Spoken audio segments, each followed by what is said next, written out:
Պարոն վարչապետ, դուք ասել եք ձեր ձևակերպման մեջ բերում եմ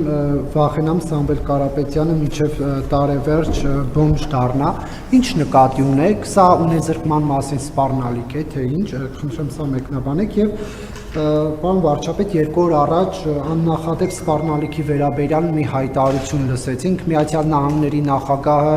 հայտարարեց, որ ոչնչացնելու է Իրանի հնագույն քաղաքակրթությունը։ Իրանը Հայաստանի անմիջական հարևանն է։ Այս հայտարարությունից հետո հետաքրքիր է իմանալ, թե Հայաստանի իշխանություններն ինչ արեցին, արդյոք գործողությունների պլան ունեին, թե ոչ, որովհետև անմիջապես մեր հարևանությամբ երկրում էր այդ գործողությունը տեղի ունենալու, իհարկե բարեբախտաբար դա հետաձգվեց կամ չեղարկվեց, բայց այնուհանդերձ Հայաստանը ինչ գործողությունների պլան ուներ, որտեղ մենք ոչ մենակ քաղաքապաշտպանության մասին հայտարարություն լսեցինք, ոչ անվտանգության խորհրդի նիստի մասին լսեցինք։ Պետք է ձեզ անկեղծ խոստովանեմ, որ այդ հայտարարությունից ժամ ու կես հետո հրավիրվել է անվտանգության խորհրդի ընդլայնված նիստ, որտեղ իրադրությունը քննարկվել է եւ ձեր ասած բոլոր հարցերը քննարկվել են, այո, այդ նիստի մասին հրապարակում չի եղել եւ չի եղել, ընդհանրապես ես ձեզ ասեմ, պարզապես մենք լուսաբանում ենք անվտանգության խորհրդի հերթական նիստերը, անվտանգության խորհրդի ընդլայնված ձևաչափով, ես եթե սուտ չասեմ, տենց ամիս չկա, որ մենք 5-6 նիստ չանենք,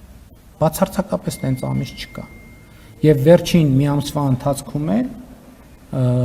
մենք տասնյակ նիստեր ենք արել, որոնց մի մասը լուսաբանել ենք, մյուս մասը չենք լուսաբանել, որովհետև այսինքն դրա անհրաժեշտությունը չենք տեսել։ Փորձել ենք այդ հայտարարությունը գնահատել մեր դիվանագիտական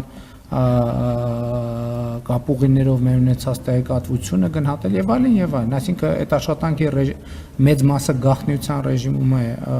տեղի ունենում եւ բովանդակությունն էլ ամբողջությամբ գաղտնի է, բայց քանի որ դուք հարցը տվեցիք, ես ընդհանրապես այսքանը կարող եմ ասել։ Այո, հիմա գիտեք ինչ, արդեն տեսեք, ասում եք ունենալու էր, փառք Աստծո, հիմա ես 3 գրառմամբ ողջունել եմ եւ հիմա էլ ողջունում եմ հրադադարի շուրջ պայմանավորվածությունը եւ ես նաեւ 2 երկրների ղեկավարությանը ճանաչելով համոզված եմ, որ ամեն ինչ կարվի խաղաղ հանգուցալուծման համար եւ ուզում եմ նաեւ շնորհակալություն հայտնել նրանց 2 կողմերին հրադադարի համաձայնությունը ձեռք բերելու համար, որովհետեւ պատկերացնում եմ, թե դա ինչքան դժվար է տրվել։ Ինչ վերաբերվում է իմ հայտարարությանը, ես տեսա, որ ամենատարբեր մեկնաբանություններ կան,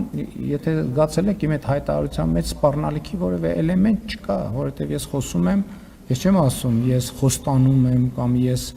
ասում եմ, ես վախենում եմ, որ այդպես տեղի կունենա, ինչ եմ վախենում, որովհետև կարծում եմ, որ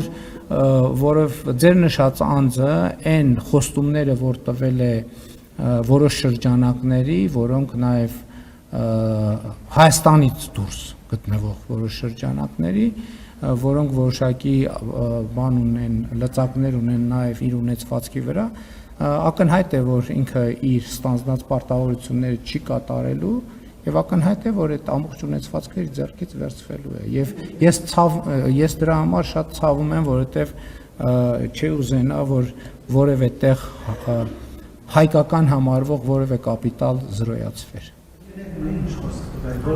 Չեմ կարող ասել։ Չեմ կարող ասել։ Թող ինքը ասի։ Համեն դեպս ես ուրիշների խոստումները հանրության ներկայացնող սուբյեկտը չեմ։ Դրա համար կան սուբյեկտներ, թող իրենք պարզաբանեն, ում ինչ են խոստացել, ում առաջ ինչ են պարտավորվել, ում ինչ են հավաստիացրել եւ այլն եւ այդպես շարունակ։ Դա մեզ հետ կապ չունի։ Մենք մեր process-ները թափանցիկ կերպով, որը էլի այս կոնտեքստի հետ կապ չունի, դուք գիտեք նաեւ Հայաստանի էլեկտրական ցանցեր ընկերության պատմությունը, որը հիմա ըստ էության պետականացված է դե ֆակտո եւ դե յուրեն էլ տեղի կունենա, բայց դա արվել է այդ թվում Հայաստանի սպառողների պահանջով։ Ես ուզում եմ հիշեցնել ձեզ, ես դրա մասին տասնյակ անգամ խոսել ենք եւ տասնյակ անգամներով աշխատանքային կարգով մենք զգուշացրել ենք, որ այսպես չի շարունակվելու։ Դա տևել է տարիներ եւ կայացվել է որոշում։ Հիմա Հայաստանի էլեկտրական ցանցերը Հայաստանի կառավարության, պետության, տիրապետության ներքո են եւ կշարունակեն այդպեսին լինել։ Եվ մեր պլանը էլ եմ ասում, որովհետեւ իրավական ընթացակարգեր կան, ես այսպես ասած իմ տեսադաշտում գտնվող հատվածը կարող եմ մեկնաբանել, որ մեր լավագույն նպատակադրումն է, որ այն դե յուրե արձանագրվի որպես Հայաստանի Հանրապետության սեփականություն եւ մենք միջազգային թափանցիկ մրցույթով հրավիրենք հնարավոր ամենաարդյունավետ եւ ամենապրոֆեսիոնալ կառավարչին, որպեսզի նա Հայաստանի էլեկտրական ցանցերը կառավարի այնպես, որպեսզի Հայաստանի սպառողների շահերը պաշտպանվեն